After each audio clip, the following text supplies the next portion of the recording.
feels so alive in the summer wind. Moments like these make for memories.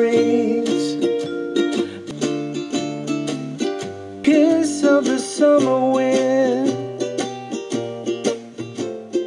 Memories of being a teenager in the 1960s. My family and I spent our summers at a modest cottage in the town of Onset, Massachusetts, which was known as the gateway to Cape Cod. I lived close to the seashore and had many friends. The air there was different from my winter hometown. Instead of city smells, the summer winds caressed me with an aromatic blend of salt water, sweet fern, beach rose, pine resin, and northern bayberry. When I breathed in their sweetness, I knew I was by the ocean at last. This brief walk down Nostalgia Avenue has inspired me to talk more about bayberry, one of those fragrant plants I first encountered long ago. These shrubs are fairly small, but some may reach heights of up to 15 feet. Although they're not considered an important edible, they still have much to offer. Usually they're more common in coastal areas because they're salt tolerant. So I was surprised to find some growing in western Massachusetts, far away from their usual habitat. I've since learned they're adaptable to various other climates and fix nitrogen in the soil. In my area, many people deliberately plant natives like bayberry to attract birds, animals, and pollinators. That's probably why they're often found in parks, gardens, and around schools. Bayberry shrubs are either male or female, and both kinds are needed to produce fruits. Their insignificant flowers are borne on different plants in early April. Males have catkins, which are more obvious than the females' little dots that appear along the branches. Bayberry leaves are somewhat glossy and leathery. They're about 3 inches long and arranged alternately along the branches. Although they're deciduous, sometimes they remain on the shrub over the winter, so they may be mistaken for an evergreen. New leaves begin to appear in May. When crushed or torn, the edible leaves emit a spicy aroma. Add very young ones to salads, but don't use older leaves as they're too tough. Leaf tea is good for a sore throat. An advantage is that most likely you'll be able to find leaves all year round, since many of them overwinter. To make it, use 1 teaspoon torn leaves to 1 cup water.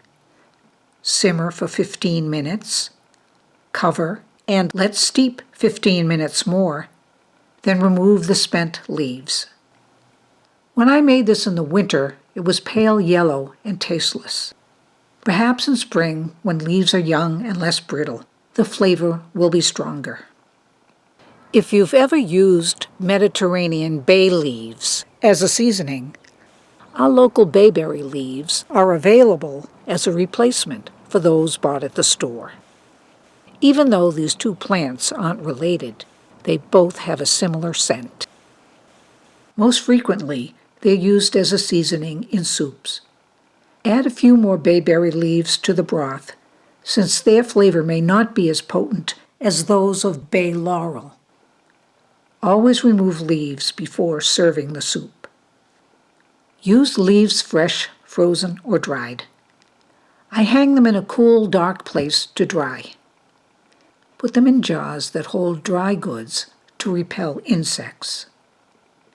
And, last but not least, my cat Stella enjoys smelling the leaves that I've placed near where she sits. Her brother Chewy prefers having one rubbed onto his body for a relaxing massage. The berries are beneficial as well. Females bear small fruits that resemble little BBs. At first, they're green, then eventually they turn grayish-white in late summer. Their surface is bumpy with little white dots, which is caused by a wax coating. These are high in fat and provide food for migratory songbirds like yellow-rumped warblers who love to eat them. Bayberries were used to make fragrant candles, especially during colonial times.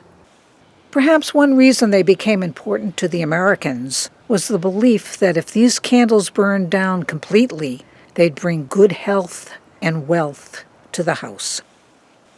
Berries were boiled until the waxy covering rose to the surface and was skimmed off.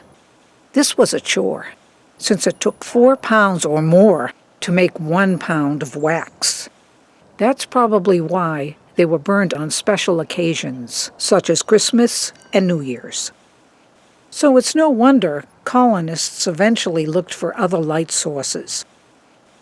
Today, bayberry candles are in plentiful supply at Cape Cod gift stores or at my local Yankee candle store. 20 miles from my former summer home in Onset is the city of New Bedford. It has a large population of Portuguese people who settled there and became fishermen. Every year during midsummer, these residents honor their heritage at the free 4-day Feast of the Blessed Sacrament, where bayberry shrubs play an important part. It's a long-standing tradition for many volunteers to gather tons and tons of its fragrant boughs that welcome thousands of visitors from all over the country to the celebration. If you're ever in the area around the time of the festivities, this feast might be one worth attending. When the weather turns cold, if I spot a bayberry shrub, I'll grab a few sprigs and inhale their pleasant fragrance. It's a way for me to remember those bygone, carefree, and warm summer days by the seashore. Summer days, summer days. Please help me bring back the summer days. Summer days. Please help me bring back the summer. Bring it back. Bring back the summer. Bring it back. Bring back the summer days.